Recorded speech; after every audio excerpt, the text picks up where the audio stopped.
जय हिंद। सौर एकेडमी के यूट्यूब चैनल में आप सभी लोगों का स्वागत है। आज से हमारी आर्मी अग्निवीर की क्लासेस स्टार्ट हो चुकी हैं। हम इसमें 6000 से अधिक ऑब्जेक्टिव क्वेश्चन के प्रैक्टिस सेट को हल करेंगे। ये क्लास सभी के लिए इंपॉर्टेंट है। Army Agniveer, GD, technical, nursing assistant, clerk, tradesman सभी के लिए इंपॉर्टेंट है। आज की क्लास में हम लोग जीके के क्वेश्चन को हल करेंगे। हर एक क्वेश्चन के साथ 3 से 4 अतिरिक्त तथ्यों को भी शामिल किया गया है जो आपके रिवीजन को बूस्ट करेंगे। तो चलिए क्लास को स्टार्ट करते हैं और देखते हैं आज के प्रश्नों को। आज का पहला प्रश्न है, भारतीय राष्ट्रीय आंदोलन के समय काल 1905 से लेकर 1916 को किस नाम से जाना जाता था? सबसे पहले समझ लेते हैं कि भारतीय राष्ट्रीय आंदोलन के समय काल उसको 3 चरणों में बांटा गया है। 1885 में जब कांग्रेस की स्थापना हो गई थी, तो कांग्रेस की स्थापना के बाद 1885 से लेकर 1905 का जो कार्यकाल कहलाता है वो क्या कहलाता है? उदारवादी चरण। उग्रवादी चरण 1905 से लेकर 1916 का समय कहलाता है और 1916 गांधी जी के आने के बाद ये गांधी युग कहलाता है। तो यहां पे जो पूछा गया है 1905 से लेकर 1916 तक, तो इसे उग्रवादी चरण कहा जाता है। राइट आंसर क्या हो जाएगा? बी हो जाएगा। 1885 से लेकर 1905 उदारवादी चरण, 1905 से 1916 उग्रवादी चरण और 1917 के बाद गांधी युग कहा जाता है। नेक्स्ट देखते हैं, बंगाल विभाजन के समय भारत का गवर्नर जनरल कौन था? तो बंगाल विभाजन 1905 में हुआ था और इस समय बंगाल का गवर्नर जनरल कौन था? तो लॉर्ड कर्जन था। इसमें 2 डेट इंपॉर्टेंट है। 20 जुलाई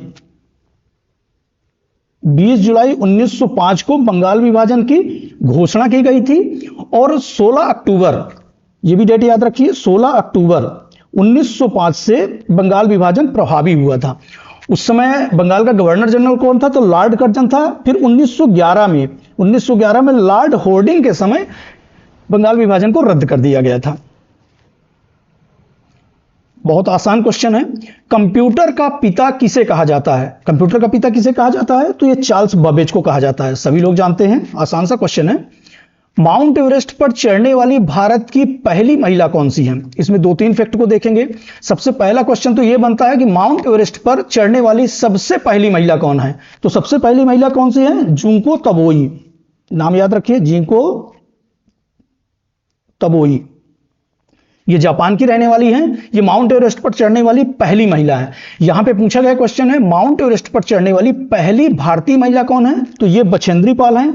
और माउंट एवरेस्ट पर ऐसी कौन सी महिला है जो 2 बार चढ़ी है भारत की? तो वो कौन है? संतोष यादव है। तो इसको भी याद रखिए। यहां का जो राइट आंसर क्या है? बछेंद्री पाल। नेक्स्ट देख लेते हैं, पूना समझौता 1932 किसके बीच हुआ था? पूना समझौता किसके बीच हुआ था? ये 1932 में हुआ था और ये गांधी और अंबेडकर के बीच में हुआ था। महात्मा गांधी और डॉक्टर भीमराव अंबेडकर के बीच में हुआ था और ये समझौता दलितों से संबंधित था, दलितों की अतिरिक्त सीटों से संबंधित था। नेक्स्ट देख लेते हैं, ईस्ट इंडिया कंपनी की स्थापना कब हुई? तो ईस्ट इंडिया कंपनी की स्थापना जो हुई थी वो 1600 में हुई थी। 1613 में ईस्ट इंडिया कंपनी ने अपनी पहली व्यापारिक फैक्ट्री सूरत में लगाई थी और ईस्ट इंडिया कंपनी का जो परमिशन लिया था सर टॉमस रो ने मुगल शासक जहांगीर के कार्यकाल में लिया था। तो इस तथ्य को भी याद रखिए, यह भी इंपॉर्टेंट हो जाता है। नेक्स्ट देख लेते हैं, अशोक के अभिलेखों की लिपि क्या है? अशोक के अभिलेखों की लिपि क्या है? तो यहां पे देखें, देवनागरी, गुरुमुखी, ब्राह्मी। तो कौन सी है? ये ब्राह्मी लिपि है। लगभग 40 से अधिक अभिलेख हैं अशोक के और अशोक मौर्य काल के सबसे प्रतापी शासक थे। इन्होंने 16 महाजनपद, पहले शासक थे जिन्होंने 16 महाजनपदों पर शासन किया। देवानवम प्रिय के नाम से जाना जाता है। इनकी लिपि किस भाषा में है? इनकी लिपि तो ये ब्राह्मी, जो अभिलेखों की लिपि है वो कौन सी रही है? ब्राह्मी रही है। नेक्स्ट देख लेते हैं, साहित्य में नोबेल पुरस्कार प्राप्त करने वाले पहले व्यक्ति थे। साहित्य में नोबेल पुरस्कार प्राप्त करने वाले पहले भारत के व्यक्ति कौन थे? तो ये रविंद्रनाथ टैगोर थे। इन्होंने 1913 में इन्हें साहित्य के लिए नोबेल पुरस्कार दिया गया था, रविंद्रनाथ टैगोर। और ये साहित्य नोबेल पुरस्कार प्राप्त करने वाले भी पहले व्यक्ति थे। तो ये भी याद रखिए, यदि साहित्य के क्षेत्र में पूछा जाता है तो ये रविंद्रनाथ टैगोर। मदर टेरेसा को शांति में, कैलाश सत्यार्थी को शांति में, कैलाश सत्यार्थी बचपन बताओ आंदोलन से जुड़े हुए हैं। सरोजनी नायडू पहली राज्यपाल, किसी भी राज्य की पहली राज्यपाल रही हैं, उत्तर प्रदेश राज्य की राज्यपाल रही हैं। तो इन तथ्यों को भी याद रखिए। किस वेद को भारतीय संगीत का मूल कहा जाता है? किस वेद को भारतीय संगीत का मूल कहा जाता है? तो सबसे पहले वेद के संकलनकर्ता कौन है? तो ये वेद व्यास हैं। इस को भी याद रखिए, वेदाभ्यास है, संकलन करता। वो 4 वेद हैं, ऋग्वेद, यजुर्वेद, अथर्ववेद और सामवेद। यहां पे देखते हैं ऋग्वेद जो है ये सबसे प्राचीन वेद है, सबसे प्राचीन वेद है, और गायत्री मंत्र का भी जो संबंध है, गायत्री मंत्र का उच्चारण इसी ऋग्वेद में मिलता है। यजुर्वेद की बात करें तो ये गद्य और पद्य दोनों में है, ये पहला वेद है जो गद्य और पद्य दोनों में है। अथर्ववेद में वशीकरण इत्यादि का वर्णन मिलता है, और सामवेद जिसे प्रश्न में पूछा गया है भारतीय संगीत का मूल कहा जाता है, तो ये सामवेद है। इसका जो राइट आंसर क्या हो जाएगा, डी हो जाएगा। सामवेद को भारतीय संगीत का मूल कहा जाता है। इसके अतिरिक्त इन तत्वों को भी याद रखिए। नेक्स्ट क्वेश्चन है, भारत का नेपोलियन किसे कहा जाता है? भारत का नेपोलियन किसे कहा जाता है? तो यहां पे आंसर को देखें, ऑप्शन को देखें। पुष्यमित्र शुंग, ये शुंग वंश के संस्थापक थे, इसको भी याद रखिए। चंद्रगुप्त मौर्य, ये मौर्य वंश के संस्थापक थे, जिन्होंने नंद वंश के अंतिम शासक घनानंद को पराजित करके विशाल साम्राज्य मौर्य साम्राज्य की स्थापना की थी। समुद्रगुप्त, ये भारत के नेपोलियन है। समुद्रगुप्त को भारत का नेपोलियन कहा जाता है। इन्होंने आर्यावर्त के 9 और दक्षिणावर्त के 12 शासकों को पराजित किया था। उसके बाद से इन्हें भारत का नेपोलियन कहा गया। कनिष्क की बात करें तो ये कुषाण वंश का शासक था, और इन्होंने 78वीं ईस्वी में शक संवत की स्थापना की थी। तो इन तथ्यों को भी याद रखिए। शक संवत की स्थापना किसने की थी? कनिष्क ने की थी 78वीं ईस्वी में। भारत का नेपोलियन किसे कहा जाता है? तो समुद्रगुप्त को। ओणम त्योहार किस राज्य में मनाया जाता है? ओणम त्योहार किस राज्य में मनाया जाता है? तो यहां पे ऑप्शन में देखें तो पंजाब, तमिलनाडु, केरल, महाराष्ट्र, तो ये केरल राज्य में मनाया जाता है। ओणम किस राज्य में मनाया जाता है? केरल। पंजाब की बात करें तो बैसाखी मनाया जाता है, तमिलनाडु पोंगल मनाया जाता है, और केरल में ओणम मनाया जाता है। हर्यक वंश का संस्थापक कौन था? हर्यक वंश का संस्थापक कौन है? तो ये बिंबिसार है। कौन है हर्यक वंश का संस्थापक? बिंबिसार। शिशुनाग, नागवंश का संस्थापक घनानंद, ये नंद वंश का अंतिम शासक था। अभी हमने चर्चा भी किया है कि चंद्रगुप्त मौर्य जो मौर्य वंश का संस्थापक था, उसने पराजित करके मौर्य वंश की स्थापना की थी। तो नंद वंश का अंतिम शासक कौन था? घनानंद। ये मगध का शासक था। इसके शासनकाल में ही सिकंदर का आक्रमण हुआ था। यहां पे हर्यक वंश को पूछा गया है, तो बिंबिसार। नेक्स्ट देख लेते हैं, क्रिस्कोग्राफ का आविष्कार किसने किया है? क्रिस्कोग्राफ का आविष्कारक कौन है? एसएन बोस, पीसी महालनोबिस, जेसी बोस, पीसी राय। तो कौन है? ये जेसी बोस है।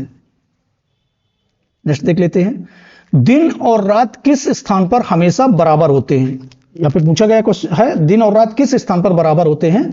ध्रुवों पर, भूमध्य रेखा, कर्क रेखा, मकर रेखा। तो कहां पे बराबर होते हैं? ये भूमध्य रेखा पे, इक्वेटर पे बराबर होते हैं। 0 डिग्री अक्षांश रेखा को इक्वेटर बोला जाता है, भूमध्य रेखा बोला जाता है।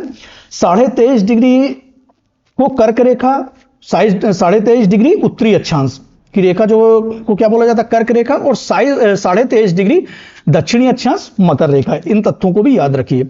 दिन रात कहां पे बराबर होते हैं? तो भूमध्य रेखा, इक्वेटर, 0 डिग्री अक्षांश।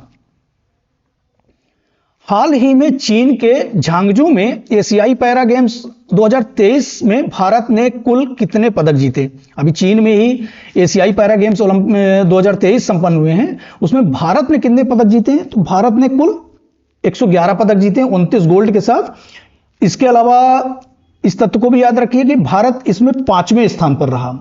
कौन से स्थान पर रहा? 5वें स्थान पर रहा। और पहले स्थान पर कौन सा रहा? चीन रहा। तो इस तथ्य को भी याद रखिए। भारत 29 गोल्ड, 31 रजत और 51 कांस्य के साथ 111 पदकों के साथ रहा।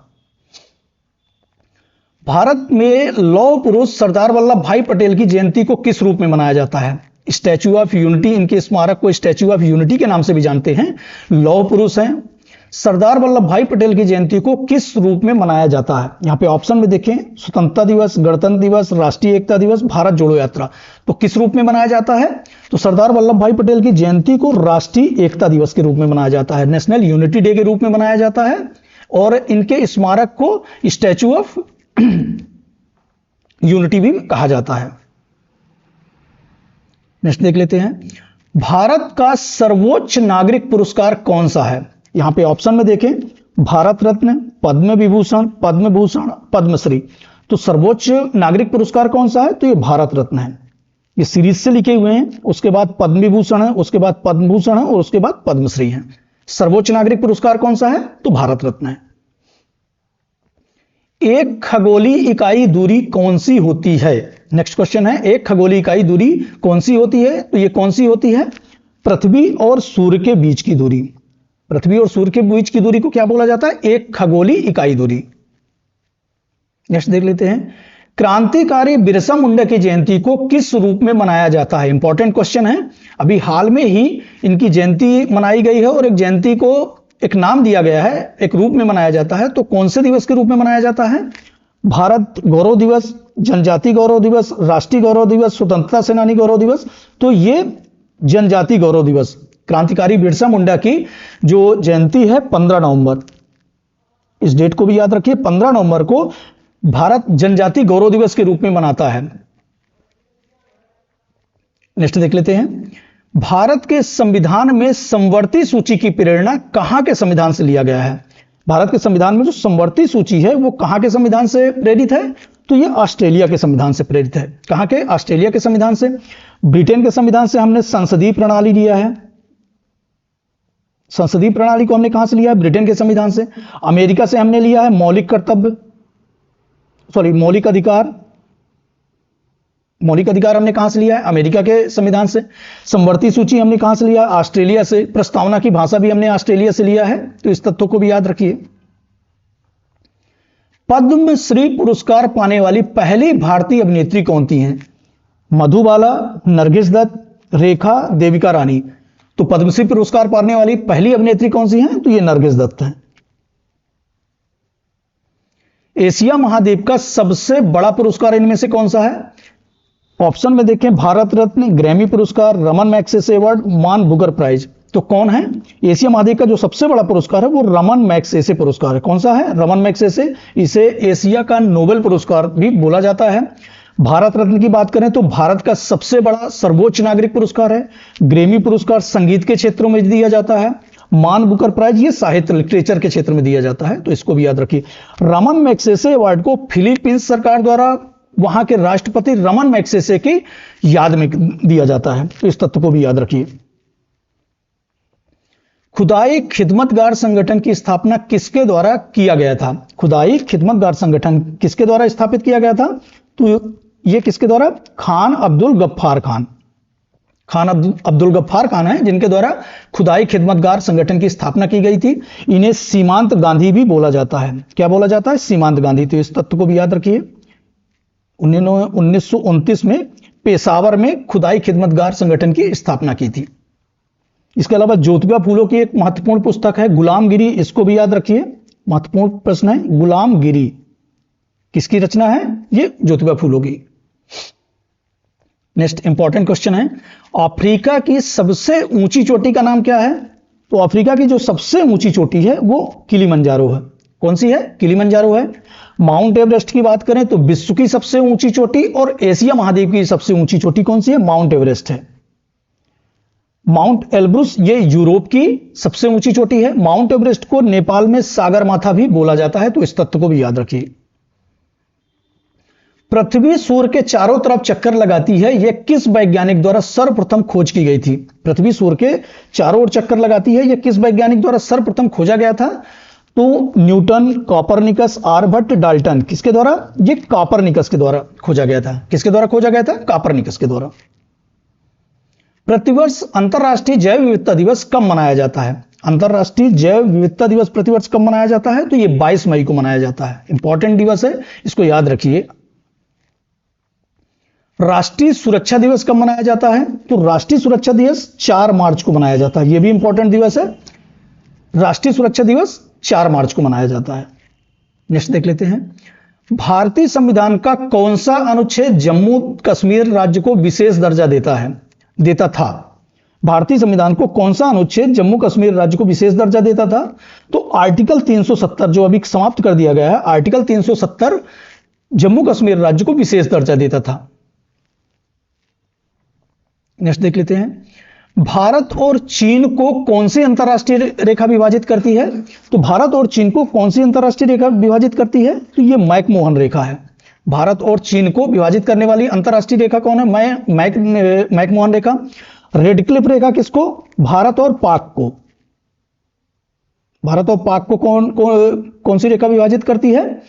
रेड क्लिफ, दुरंत कप, पाकिस्तान और अफगानिस्तान, और पाक जलडमरूमध्य, भारत और श्रीलंका। इन सारे तत्वों को याद रखिए। मैकमोहन रेखा, भारत चीन, रेड क्लिफ रेखा, भारत और पाकिस्तान, दुरंत रेखा, अफगानिस्तान और पाकिस्तान, और पाक जलडमरूमध्य, श्रीलंका और भारत। नेक्स्ट देख लेते हैं, किस देश को मध्यरात्रि के सूर्य का देश कहा जाता है? सूर्य का देश किस देश को कहा जाता है? तो Japan, Norway, Switzerland, Bharat. Norway को मध्यरात्रि के सूर्य का देश कहा जाता है। कौन सा देश है? नॉर्वे। इस तरह से यह आज का हमारा जीके का अंतिम क्वेश्चन था। जो नेक्स्ट सेशन लगाएंगे तो हम लोग साइंस के क्वेश्चन को लगाएंगे। चैनल पर नए हैं तो सब्सक्राइब कर लीजिए, ज्यादा से ज्यादा लोगों तक शेयर कर दीजिए। जो आपकी डिमांड है वो कमेंट सेक्शन में आप भेज दीजिए, उस पर हम काम करेंगे। मिलते हैं नेक्स्ट सेशन में। धन्यवाद।